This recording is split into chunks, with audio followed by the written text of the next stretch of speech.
Yo, what's up, crypto fam? It's your Whiteboard Invest coming at you with another red-hot crypto update. We've got a ton of ground to cover today, so let's dive right in. In today's video, we're going to be talking about Ethereum ETF approval. Odds increase from 25% to 75%. As SEC asks for new filings, bullishness returns in wake of Ether ETF anticipation. Bitcoin price update, hitting record highs. StableCoin market faces, fresh challenges with fourth-gen coins, anti-crypto FDIC chair Martin Gruenberg to step down. Best day ever? Russian crypto mining sector could grow by 20 to 40% in 2024. Before we get into all that, smash that like button and subscribe to the channel if you're new here. I bring you fresh crypto content all the time, so you don't want to miss out. The U.S. Securities and Exchange Commission, SEC, is pushing exchanges to update their spot Ethereum ETF filings, hinting at a likely approval. According to a recent post by Bloomberg Intelligence ETF analyst Eric Balchunas, the SEC wants applicants to submit new Form 19b-4 quickly to propose a rule change. This move signals that the SEC might approve the Ethereum ETF applications by Thursday, potentially making it the second spot digital asset ETF in the U.S. Balchunas and fellow Bloomberg ETF analyst James Seifert have significantly upped the odds of Ethereum ETF approval from 25% to 75%. They made this prediction even before the SEC asked for updated filings. Nate Girazzi, president of the ETF store, mentioned that for these ETFs to launch, the SEC needs to approve both the 19b-4s and S1s, covering rule changes and registration statements. Although some in the crypto community have been hopeful for an approval, Balchunas called this optimism wishcasting. Jake Chervinsky, chief legal officer at Variant Fund, said if the spot ETH ETF gets approved, it would shock everyone he knows in D.C. who is close to the process. He added that approval could signal a major shift in U.S. crypto policy following the SAB 121 vote, perhaps even more significant than the ETF itself. Seifert echoed Chervinsky's sentiments, recounting how everyone he spoke to at the blockchain summit in D.C. last week believed the application would be denied. If the ETFs get the green light, the Biden administration might appear more crypto-friendly. Former CFTC Commissioner Chris Giancarlo even mentioned that Donald Trump, running for re-election, is seen as the first crypto president, suggesting political dynamics could influence future crypto policies.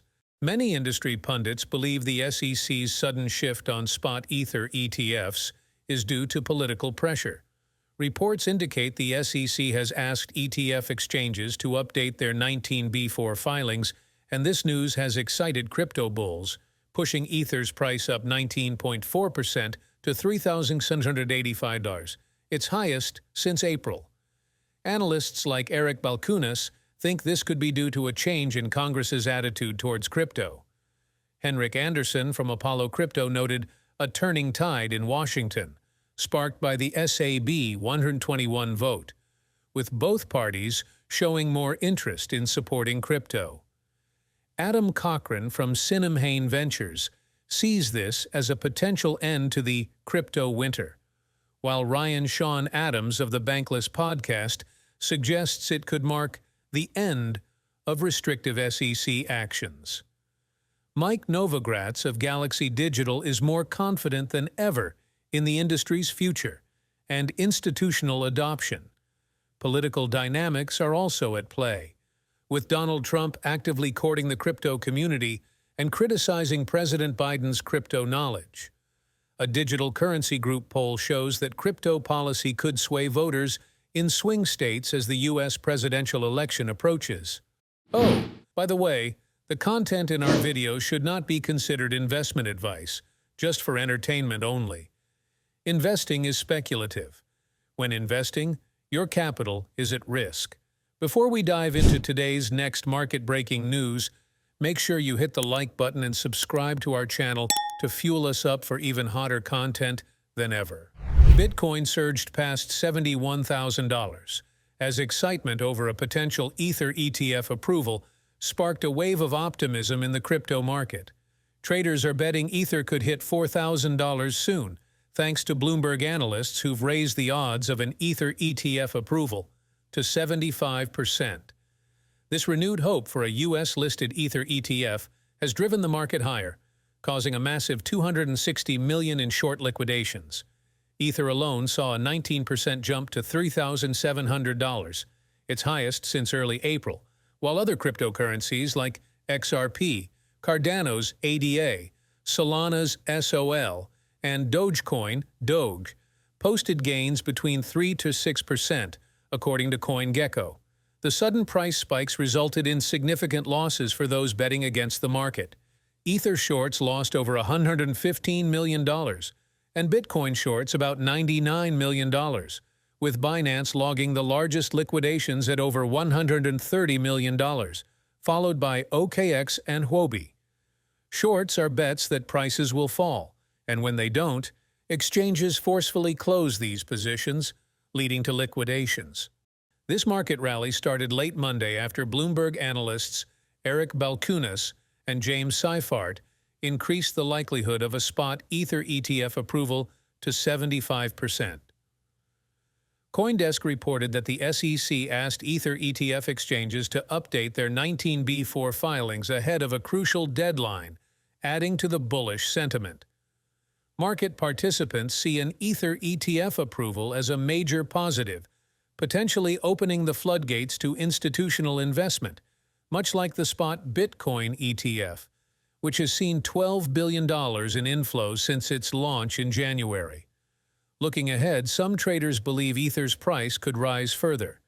QCP Capital mentioned that approval might push prices closer to $4,000, while denial could see them fall back to $3,000.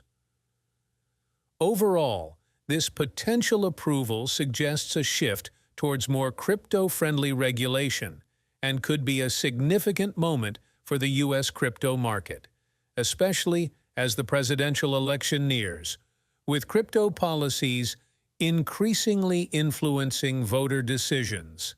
Bitcoin hit record-high prices in Japan, Argentina, and the Philippines, driven by a 7% surge that brought it to $71,650, close to its all-time high in U.S. dollars. For the first time, Bitcoin exceeded 11 million yen in Japan and reached 63.8 million pesos in Argentina amid severe inflation. In the Philippines, it peaked at 4.18 million pesos. This surge led to $345 million in short liquidations, as noted by crypto analyst Willy Woo, who mentioned a potential short squeeze past all-time highs. Bloomberg analysts also raised the odds of an Ether ETF approval to 75%, boosting market sentiment. Bitcoin now trades at $70,945, just $12,500 shy of a new U.S. dollar record, with predictions suggesting it could break through to new highs if it surpasses $67,500. The stablecoin market is facing new challenges as fourth-generation coins emerge, according to analysts from a South Korean report. These new stablecoins, which use algorithms for stability, are bringing fresh risks for token holders, with many experts still skeptical of their designs. Stablecoins have evolved through 4 generations. The first generation, like USDT, uses fiat currencies such as the US dollar as reserves. Initially, there were transparency concerns about USDT's reserves, but these have mostly been resolved with the issuer now publishing quarterly reports detailing its holdings, including U.S. Treasury bonds and Bitcoin. Second-generation coins like DAI use crypto as a reserve value, keeping with the decentralized spirit of blockchain. However, they face greater volatility due to the fluctuating value of crypto assets. To counter this, some projects have added U.S. Treasury bonds and real-world assets to their reserves. Third-generation stablecoins rely on algorithms to control supply and demand, rather than using fiat or crypto as collateral. These coins can maximize scalability in favorable market conditions, but struggle to maintain their value when market conditions worsen. This led to the development of fourth-generation stablecoins, like Athena, USDE, which aim to improve upon the algorithmic systems of their predecessors to avoid depegging from their fixed value. Despite their innovations, these fourth-generation coins are still considered risky by many experts.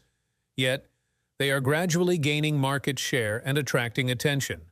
For instance, since the advent of these newer stablecoins, USDT's market share has dropped from 80% to 70%. The stablecoin market is primarily used for purchasing assets on exchanges, as well as for remittances and payments.